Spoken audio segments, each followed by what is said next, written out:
Hello everyone, this here is the LEGO Icons, or formerly Creator Expert Modular Jazz Club. This comes with 2,899 pieces, and I built it live, switching back and forth between the JANG channel on YouTube and over on my Twitch channel. It cost me $230 US, 230, and you can find it tagged on the video. There are 8 minifigures in this set, only 2 of them share anything other than hands, and we'll look at those in detail later on. Here's a quick comparison to a couple of other recent modulars for the sake of size. Yes, I did swap around the 2 halves of the bookshop set over here. I'll put a link in the video description to the brickset.com article, which has a ton of images in it, specifically comparing the Jazz Club to other modulars for the sake of size and also style compatibility. I don't have the police station handy right now. It's one of the taller modulars, and that one comes to about right here. And here's just one more for quick reference. When you start to turn the Jazz Club around, though, you quickly realize that it has a lot of depth to it, which is nice to see. You know, some of the modulars in the past have felt a little bit lacking as soon as you start to turn them around. You know, they've got a large swath that's just plain base plate. This one has a 4-stud strip that's just plain, other than just this little firewood container out here. But that's really nice to see. You know, that really helps with the value proposition here. You're getting more of your money's worth in terms of volume of stuff, in my opinion. Also, you can clearly see that it's very extremely clean around the outside. The lines pretty much go straight through. Everything is nice and neat. They have enough pieces in their inventory, and the designer did enough work to make compromises with the interior design to allow colors that you don't want to see on the outside to not show through on the outside. This is nice and perfectly fine right here. I personally I've held this opinion since I first saw the reveal video or reveal pictures of this. I almost feel like this is too plain. Like, for years now, I've been asking them to do better about that. Now, this designer has done the best possible, and I feel like I might have asked for something without fully understanding what it was. But no, this is better than being a mess, that's for sure. Let's get in and look at some of the details. I'm going to start with the big side, of course. The set has no stickers whatsoever, so the sign is made with 2 dark blue exclusive printed 2x6 tiles, which have some nice little spots that show the connection points for neon tubes in there. At first I thought, wait, is this a mistake? No, it's actually very intentional. And you've got the nice outlining here, which does also include the quiche orange or flame yellowish orange colored sausage or hot dog pieces there to give you the round off of the top and the bottom. This entire section here, the whole entrance, is its own thing. It's a separate sub-assembly that you build by itself and then you just place there. It is offset by 45 degrees. It's rotated within that space. And yet the math was done really well to leave no gap, or effectively no gap around the edge. In pictures, I thought that the blue stood out too much. This is dark azure, but in person, it actually feels good to me. I don't know, it's slightly toned down by the dark blue that continues up here, so it takes away a little bit of the contrast from the blue into the dark red up here. And there's not as much of it. It's also a slightly darker color than it looked like to me in pictures, just how it presents with this much of it. So I'm actually happy with that. And I think that the contrast there is good. These are, again, exclusive printed 2x6 tiles. The white there, in my opinion, is definitely too thin. It should have been more opaque and should have been more white, because that was the intent. It's fine like this from a distance and not really thinking about it too much, but LEGO should be printing colors in the intended colors. This print here is just fine, and that is really nice. It's nice to get that piece. I'm glad that we have it, and yeah, it's a collectible piece in and of itself. This is a new print over here, another new print for the parasol, the umbrella over the small, just 2-seat table there. Another print for the tailor. Now, the tailor is a spot that you get into from the side. They made a big deal about this being the very first time ever that there's been an entrance to the second floor from the first floor. You could debate that. It doesn't matter that much. Got the light lavender colored door there, As usual, the designer significantly tiled off the ground level, but thankfully there are some studs, and the use of specifically, sorry about that, the 2x2 modified tile with the 2 studs on it gives you a lot of options for how to either have a figure just straight on there and very, very secure with both studs, or to be on just one of the studs and then they can be rotated around. I think the spacing there is fine. You've got also jumpers used here to show somebody who's waiting at the ticket counter or entering into the club. Over on this side, the pizzeria is back here. Nice, simple, but very effective awnings that just go right into place. Up, actually. I thought it was down. Sorry, forgot about that. It's actually up.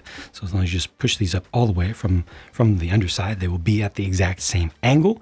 And there's a little trellis on the side. I'd like to see that done more. It's a nice, simple technique, but I feel like that could be used a lot in the future.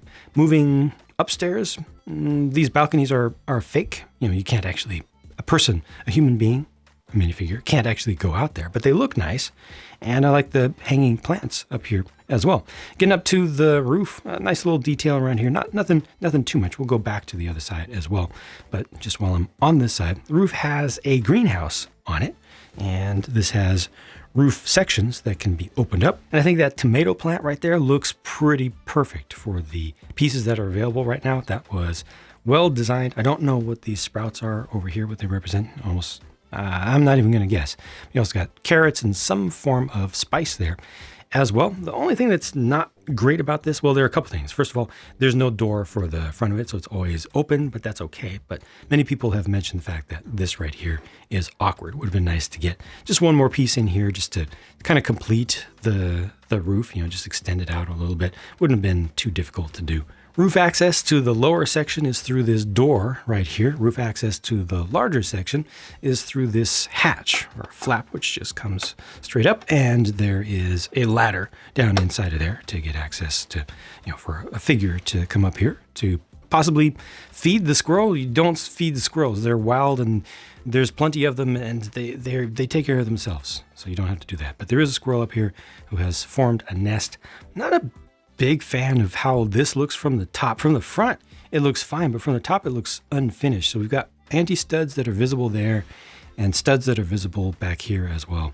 Yeah, just not the best looking thing from the top, not the best looking top of a roof, but the front reminds me so much of the firehouse and, well, the Ghostbusters firehouse and the fire brigade sets. Lots of, not just with the color combinations, but also some of the shaping in there.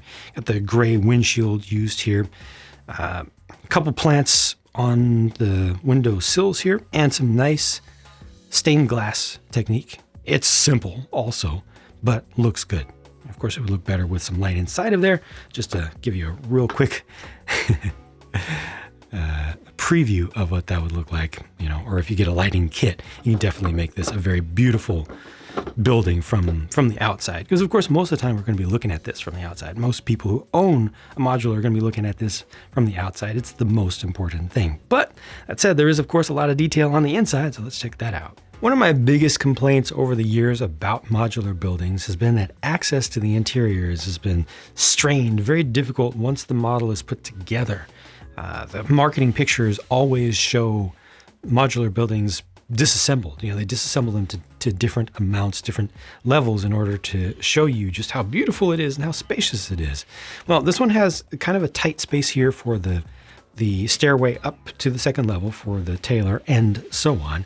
A little bit tight space in here as well that I think has been a little bit overblown by other folks I've seen talking about it, to the toilet, because I can see in there just fine. And it's a nice design. It's a nice little efficient design there. I think it looks good. It's difficult to put a person in there, but it looks nice. But most importantly, the main thing that this is about, which is the Jazz Club, does have plenty of access to see down in there and to reach our big, huge figure hands down in there to place minifigures at the seats. Now, there are only 6 seats and the stage is tiny. It just barely holds 3 performers. Barely. It is a tight squeeze back there. 3, not even 4.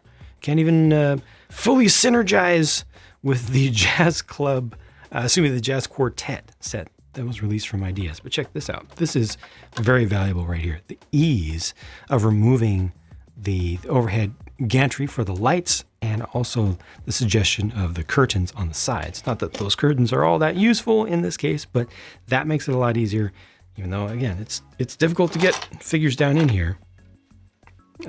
She can sit back there. You can have one person up here who's singing. You have one person off to the side who's playing the bass, and that's just it. But at least you can utilize that space. I do have to wonder where the bottle service is coming from, where the drinks, like who's dealing with all of that, because none of that is really covered here.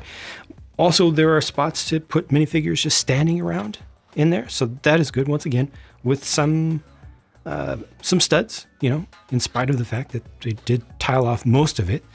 But you got a little access to the alleyway in the back.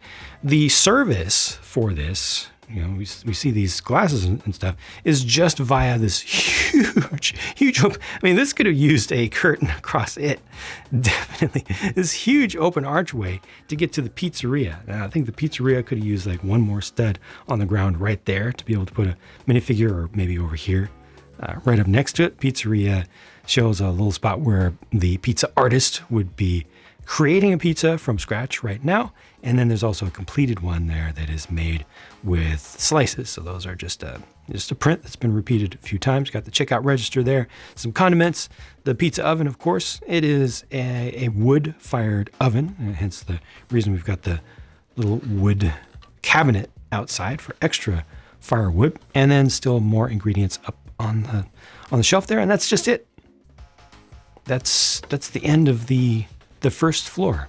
So, there's not a whole lot of stuff here. I really would have liked to see something that felt more like a club. This is a very intimate club, I suppose, but for as large as it is, I don't know, maybe this takes up a whole lot of space that could have been used more for more seating in here, and maybe one more row of studs. I'm not sure. I'm not the designer. I'm sure the designer did a ton of very difficult work here, very difficult work indeed. But those are just my feelings about it so far. Also, this is really open, but it's just a pizzeria. I feel like maybe that could have been smaller. The second level suddenly really, really reduces the size of the floor plan. I wanted to leave this all together for a moment to show you that this is basically just a mezzanine on this side, and it's open and overlooks the stage down there. So whoever's up here, who is actually the manager of the joint, can keep track of the artists and see what they're doing, see how well they're performing and everything. And the manager's office is actually very nice. Just again, there's a big miss of potentially usable floor space there. It's a compromise. It's different. I like the desk. The build of the desk just felt really good to me. It's a unique build for the telephone with the rotary dial suggested there. Simple little chair as well, and gramophone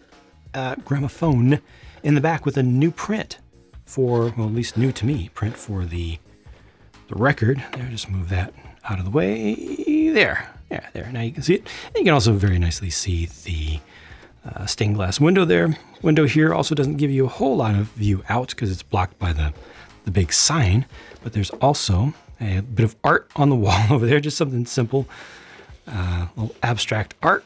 And access to this space is closed off by a door, which leads into the stairway hallway. And the stairways also let you go over to the tailor's office, or not office, I guess, shop, workshop.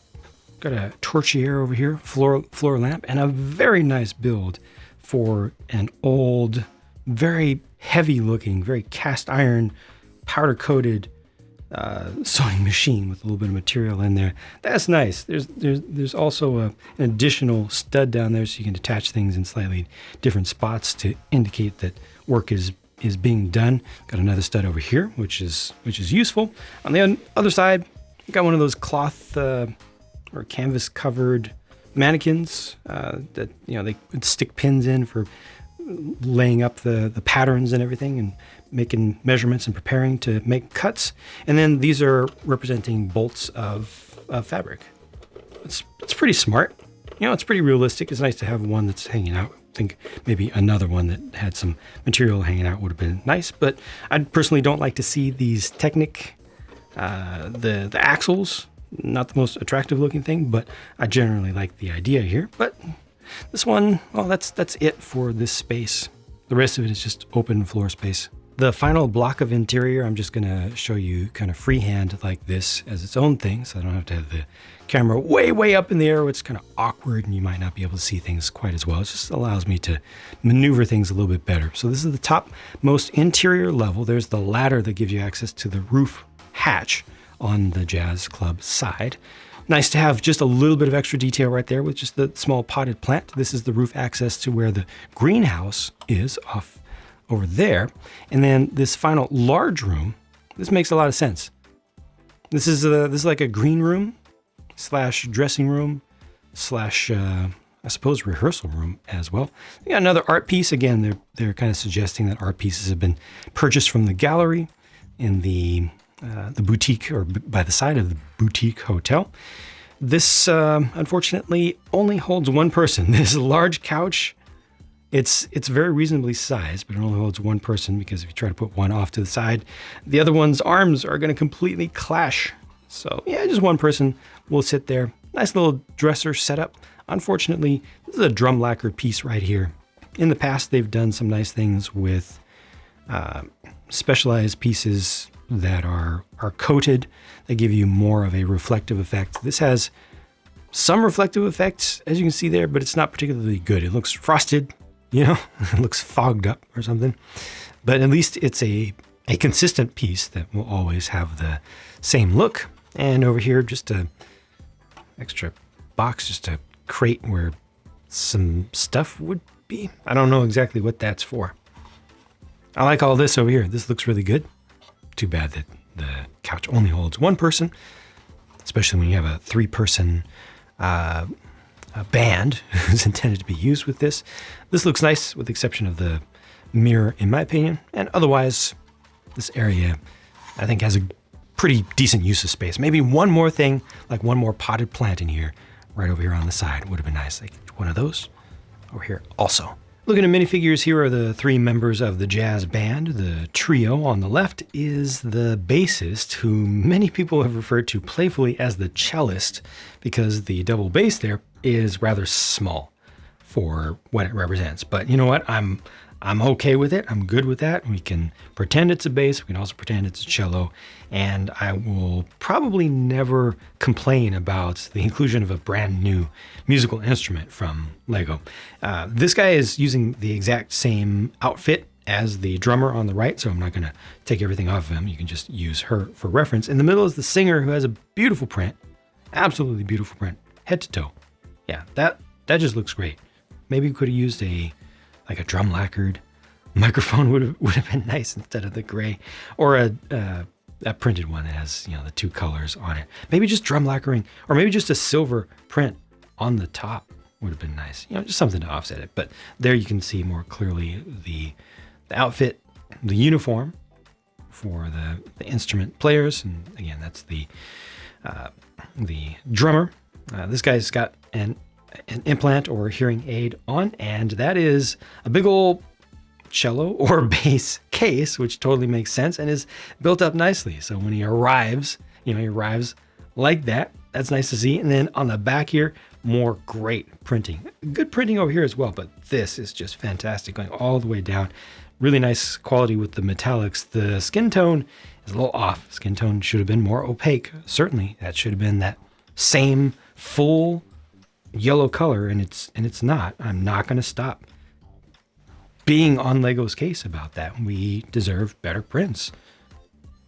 Not something I usually like to say we deserve, but we do, because we pay premium price for this stuff, and they can do it. They've shown many times that they can do it, so they just need to do it. Sign outside the building said live music all night and magic show. Well, here's the magician with some of her classic instruments, with the small bunny, the tied together different handkerchiefs, or, you know, silk sheets for the sake of, well, look, it just keeps coming. And a really nice print as well. I like the print for that torso. I think that's going to be a very useful one. She does also have a hat. So you've got the typical, stereotypical one there, with also the option to put some flowers in there so you can show different classic tricks being done. And here's another case where the printing could have been more opaque, should have been more opaque, in my opinion. The guy on the right, I guess, is a, I don't know, great uncle or something like that of mine. Looks a little bit familiar. Pretty good prints on the backs of these figures, though. No alternate faces, unfortunately. Lastly, on the left here is Santa Claus moonlighting as the pizzeria chef. Just a really simple outfit for him. Kind of classic, really. And on the right is either a random patron or the pizza delivery guy. Because yes, this place does have takeout as well as delivery, in addition to serving the Jazz Club. Really nice torso print for that one. No leg prints for either of these. And also back here, no alternate face. But there is an alternate headgear piece for the delivery guy, if that's what he's doing at the time. Probably completely historically inaccurate. Would never have used a helmet back then for simply doing delivery on a scooter. I mean, that's just ridiculous. Lego just clearly doesn't even care. This historical inaccuracy has to stop. But box of pizza there with the print on top, which might also be a little bit inaccurate. It's okay. It's okay. And a nice new color for the Don't Call It a Vespa mold. That's bright green. There are a lot of leftover pieces in this set, more than I would have expected just along the way going through the build, given how fairly smooth and consistent each individual section of the building was. Again, the price for this was $230 US. It's 230 euros or 200 pounds UK. It's a lot of money. It's the same price as the boutique hotel. I feel like there's more volume of stuff here, even though there are fewer pieces in this set. I feel like the value proposition is similar between the two, but this one's a little bit less artful, has a little bit less impact, visual impact, emotional impact for me, but it's very well done for what it is. We definitely need plenty of just regular rectangular buildings that will fit into the existing modular system that's been going for quite some time. And I feel like this fits the bill well. This does a good job, does a much better job than I thought from looking at the pictures. Has some quirks, you know, all things do. Probably long term, what I would like about this least, having it around a city layout, maybe moving it every once in a while, you know, changing things up a little bit and seeing its sides and just getting a feel for it more, would be, again, looking at just some of the anti-studs right here on the top. Not the studs so much, but the anti-studs right here in the middle. And possibly this side over here. If that was exposed at any point, I would not like that. But the rest of it, the more I look at it, this section here I like a lot, even though it does look too modern. I think it's too modern looking for its age. This side here is fine because it's got some texture in it and some different color. And certainly from the front, it presents much better than I thought. The inside, again, I can't hate on too much because overwhelming majority of folks who get these build it, enjoy it along the way, you know, while they're finishing it or right after they finish it, they'll take the second part off and look in there and stuff and then put it together and then that's it. So this is what's important to me, and I think this is good. But gosh, that's expensive though. It is what it is. That's pretty much all that I have to say about this one. Not a super evocative set for me, but definitely not bad. Thank you very much for watching. Hope that this was informative to you. I'll talk to you again soon.